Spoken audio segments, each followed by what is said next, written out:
1,500 hours, the Arctic silence is shattered by a massive thermobaric explosion on the Greenland coast, turning a remote research station into a pillar of fire.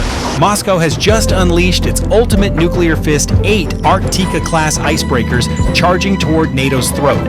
This isn't a mission, it's an execution designed to snap the lifeline between America and Europe. The Kremlin is laughing. They think our lack of heavy icebreakers makes us helpless spectators to their steel. You are about to see how an invisible digital chessboard and a secret energy protocol turned 8 nuclear-powered predators into frozen paperweights. Putin thought he owned the cold. He's about to find out he just walked into a billion-dollar funeral. The humiliation starts now. Moscow is obsessed with the myth of brute force. To the Kremlin, the Arktika-class nuclear icebreaker is more than a ship, it's a steel-plated statement of absolute authority. Imagine a 15-story skyscraper made of solid iron powered by twin RITM-200 nuclear reactors pumping out 175,000 horsepower. This is a 33,000-ton Predator designed to shatter 10-foot-thick polar ice as easily as you'd snap a dry cookie. The Russian Admiralty looks at the U.S. Navy's aging, decades-old polar fleet, and they laugh. They are convinced that because Washington lacks heavy icebreakers, Uncle Sam is a toothless spectator to their dominance. They view the GIUK Gap as a Russian backyard, believing their heavy iron is an impenetrable shield against any Western response. Are you proud of American equipment and weapons? If so, comment 1. As the fleet pushes deep into Greenland's exclusive economic zone, every radio challenge from NATO is met with a chilling silence. Moscow isn't just navigating. They are throwing their cards on the table, betting that the freezing Atlantic environment is their ultimate ally. They think the ice is their fortress. They have no idea it's about to become a digital trap. In this high-stakes game, Russia brought a sledgehammer to an algorithm fight, and their overconfidence is about to be measured in megahertz. The Kremlin thinks they own the high ground, but they've just walked into the center of a digital bullseye. The naval chess match in the Arctic isn't played with cannons, it's played with invisible wires and digital shadows. While the Russian fleet pushes deeper toward Greenland, radiating a massive electronic ego, the U.S. Navy begins its silent trap.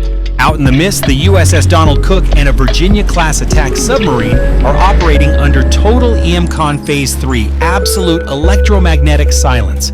Their radars are cold, their radios are dead, and to the Russian sensors, the ocean ahead is an empty sheet of white. But the Americans aren't hiding, they are ghosting.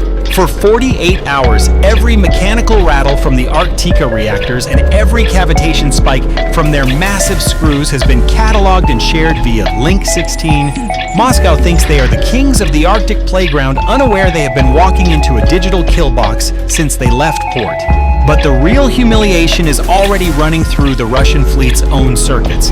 This is the Trojan horse masterstroke. Years ago, the CIA and NSA didn't just watch the Arktika class being built, they lived inside its blueprints. A critical navigation software update provided by a third-party Russian contractor with deep Western ties contains a surgical backdoor.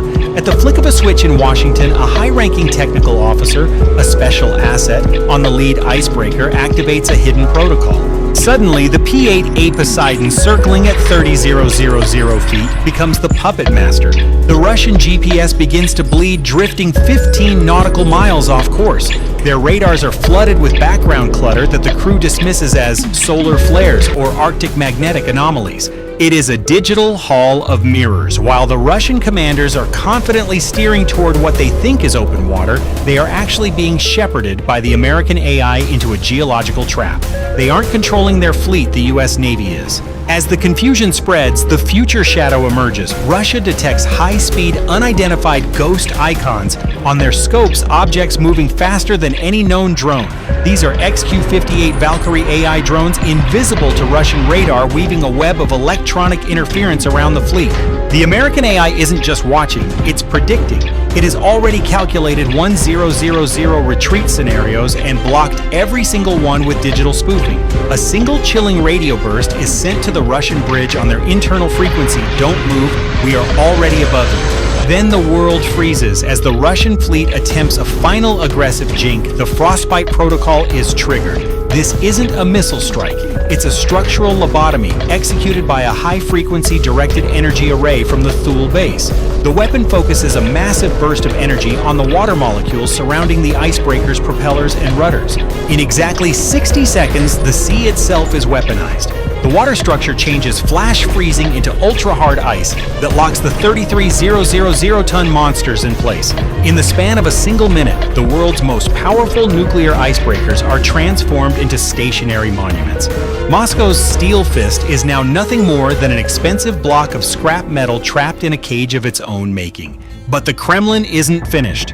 Realizing they've been technically castrated, they pivot to the frozen gambit. If they can't win with iron, they will win with paper. The Russian admiral triggers a global distress status, broadcasting a frantic mayday on all international frequencies. They claim a sudden nuclear emergency and a catastrophic propeller failure, demanding immediate international rescue under the law of the sea. It is a brilliant act of lawfare.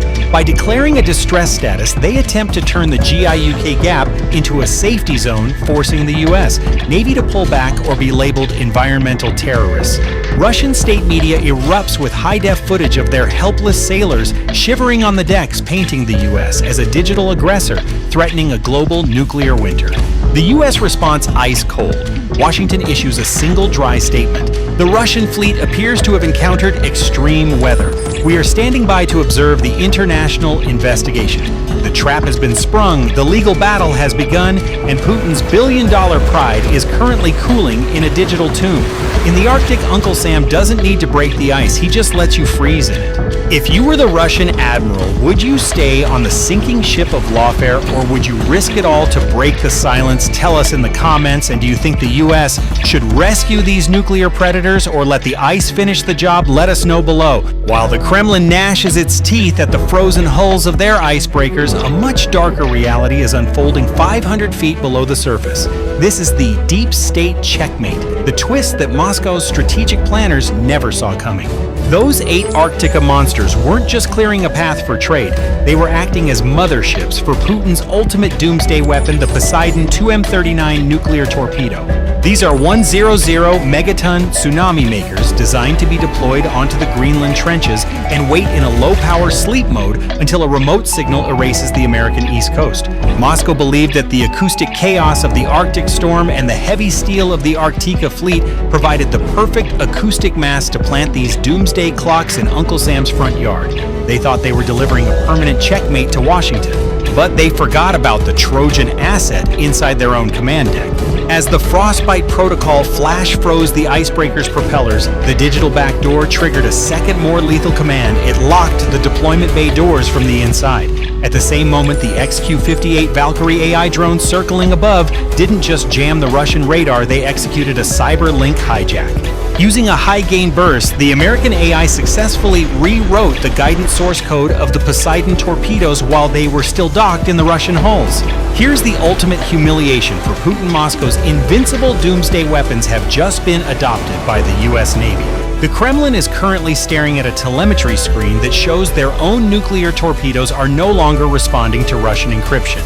They have been digitally reflagged. In a heartbeat, Putin's ultimate deterrent was transformed into an American strategic asset locked inside a Russian ship that can't move. This is why the Russian admiral's Mayday signal was so frantic.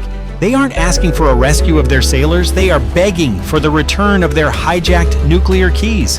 Russia came to hold the global economy hostage, but they ended up paying billions of dollars to hand their most sensitive doomsday technology directly to the US Navy. The frozen gambit with the fake distress signals was a desperate attempt to cover up this catastrophic intelligence failure before the rest of the world found out. But in the high-stakes game of Arctic chess, the US Navy didn't just take the king, they reprogrammed the entire board. Moscow came to break the ice. They left with the terrifying realization that in the 21st century, Uncle Sam doesn't just watch your weapons, he owns them. The humiliation of Putin's Arctic flagship isn't a byproduct of luck, it is a brutal demonstration of a systemic chasm that Moscow simply cannot bridge. The Arctica class represents the pinnacle of 20th century muscle, 33,000 tons of raw nuclear horsepower and thick steel. But these ships suffer from strategic inertia. In modern naval warfare, being the biggest and the heaviest makes you the easiest to track and the hardest to defend. Once the US Navy weaponized the molecular structure of the sea around their screws, those massive icebreakers became their own cages. Moscow brought a sledgehammer to a software fight, and they realized too late that you can't crush a digital ghost. This is the cold reality of network-centric warfare. The US Navy's dominance isn't found in a thicker hull, it's found in the digital sieve. The P-8 of Poseidon acts as a 40,000-foot-high server hub, filtering petabytes of sensor data per second from the seabed to the stratosphere. Combined with Valkyrie AI, which processes tactical updates and identifies backdoor vulnerabilities 10,000 times faster than a Russian admiral can blink, the US doesn't just react to threats, it solves the theater like an equation. Russia relies on individual point weapons like their heavy icebreakers or their doomsday torpedoes, but the United States has built a seamless cloud-based organism that treats an entire fleet as a single variable to be deleted. Let's look at the what-if scenario. What if Moscow had attempted a desperate brute force rescue using their Caliber cruise missiles to shatter the ice? The sky over the Giayuki Gap would have turned into a Russian scrapyard in under 5 seconds. The Aegis Baseline 10 system on the USS Donald Cook creates an impenetrable no-fly zone that treats Mach-speed missiles like software bugs to be erased. Any kinetic escalation would have resulted in an environmental and political catastrophe that Putin simply could not survive. In the age of the global shield, a missile is nothing more than a high-speed notification that you've already lost the battle. The strategic takeaway for the Kremlin is absolute. To control the Arctic in the 21st century, you don't need the biggest icebreakers, you need the smartest network. Every time Russia tries to plant a flag in NATO's backyard, they only succeed in giving our AI more data to digest. They are essentially paying billions of dollars to help us train our systems to kill them more efficiently next time. On January 21st, Moscow learned that Uncle Sam doesn't sleep on his laurels. He stands on the bridge of a destroyer looking through the mist and holding a digital leash. Don't ever provoke a giant when you don't even know where he's standing. This victory belongs to the silent professionals at the Tool base and the sailors of the Atlantic Fleet who prove every day that the high ground is digital. Moscow came to break the ice. They left as a frozen warning to any other power that thinks a heavy hull can outrun a high-speed algorithm. And a small note, this video is based on real events, but dramatized to help you better visualize how technology tactics and military doctrine work in practice. Therefore, some details in the video are purely hypothetical. Our goal is to analyze military thinking, technology, and warfare for educational and entertainment purposes. Do you believe the US Navy's technological edge has made traditional Russian gray zone tactics obsolete? If you're proud of the digital warriors guarding the Arctic while the world sleeps, hit that like button and let us know in the comments by typing "Booyah." Your support helps us continue to bring you these high-stakes briefings. Don't forget to subscribe to Navy Vector and turn on notifications so you never miss a mission. The board is set, the eyes are watching, and we'll see you on the next deck. Thank you for watching. Go Navy!